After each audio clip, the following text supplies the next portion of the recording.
দুর্গাপুরের দিকে নজর রাখি, তার কারণ দুর্গাপুরে মিষ্টি কারখানায় দুজন কর্মীর মৃত্যু। রাতে ঘুমের মধ্যে মিষ্টির কারখানায় অসুস্থ হয়ে পড়েন 8 জন কর্মী এবং অসুস্থ কর্মীদের হাসপাতালে নিয়ে গেলে দুজনের মৃত্যুর খবর পাওয়া যাচ্ছে। আরও একবার জানাই, দুর্গাপুরে মিষ্টি কারখানায় 2 কর্মীর মৃত্যু। রাতে ঘুমের মধ্যে মিষ্টি কারখানায় অসুস্থ হয়ে পড়েন 8 জন কর্মী এবং তাদেরকে হাসপাতালে নিয়ে গেলে দুজনের মৃত্যু হয়।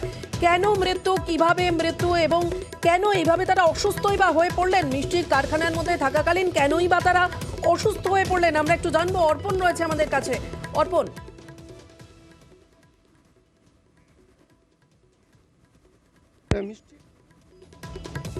আপনাদের আরো একবার জানিয়ে রাখি, দুর্গাপুরে মিষ্টি কারখানায় 2 কর্মীর মৃত্যু।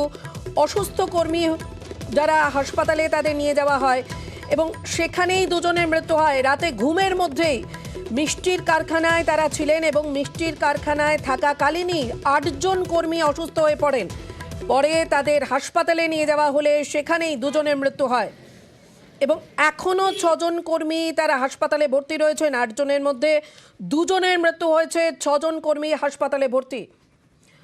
অর্পণের থেকে একটু জানার চেষ্টা করবো। অর্পণ, এই যে 2 কর্মীর মৃত্যু এবং যে অসুস্থ হয়ে পড়লেন 6 জন কর্মী যারা মিষ্টির কারখানাতেই ছিলেন, কেন, কিভাবে তারা এইভাবে অসুস্থ হয়ে পড়লেন মিষ্টির কারখানায় থাকাকালীন?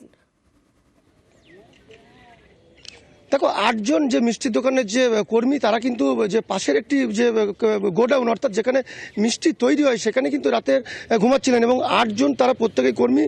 2 জন বাঁকুড়ার বাসিন্দা, অতনু রুইদাস এবং আরেকজন বিধান রুইদাস। এই 2 জনে বাঁকুড়ার বাসিন্দায়। 8 জনকে যখন অসুস্থ অবস্থায় ভর্তি করা হয় একটি স্থানীয় বেসরকারি হাসপাতালে, চিকিৎসক এই 2 জনকে মৃত বলে ঘোষণা করে এবং কি কারণে মৃত্যু যেটা জানা যাচ্ছে, যেটা স্থানীয় ব্যবসায়ী যারা জানাচ্ছেন, যারা প্রত্যক্ষদর্শী যারা এসেছিলেন, যে সেখানে গ্যাস ছিলেন, অর্থাৎ যে গ্যাসের সিলিন্ডার, সেই গ্যাস সিলিন্ডার মজুদ ছিল এবং সেখান থেকেই সম্ভবত গ্যাস লিক হয়ে, কারণ যে বাড়িটিতে তারা ঘুমাচ্ছিলেন সেই বাড়িটি একেবারেই শীতকালের জন্য কিন্তু একেবারেই জানালা দরজা বন্ধ এবং বদ্ধ ঘরের মধ্যেই তারা এই 8 জন ছিলেন এবং ওই রুমের মধ্যে মিষ্টি তৈরি হতো। কারণ একটি গ্যাস তৈরি হয়, সেই গ্যাস তৈরির কারণে কিন্তু যে শ্বাসকষ্টজনিত কারণেই মৃত্যু হয়, এমনটাই কিন্তু সূত্রের খবর।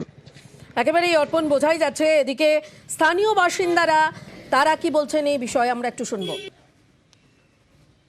আমরা দরজা ভেঙে যখন দেখি, ওরা ভেতরে অচেতন অবস্থায় সব পড়েছিল, তো সবার সেন্সেস ছিল। তো সেখান থেকে আমরা বার করি সবাইকে, 2 জন মারা যায়। কিন্তু যত সম্ভব ওরা ওইখানে ভিতরে যে রুম হিটার আছে, যেটা কয়লা ব্যবহার করে, সেখানে হয়তো কোনো একটা গ্যাসের কারণে বা কারণ অক্সাইডের কারণে কোনো অভাবে সেটা মারা গেছে। দক্ষিণ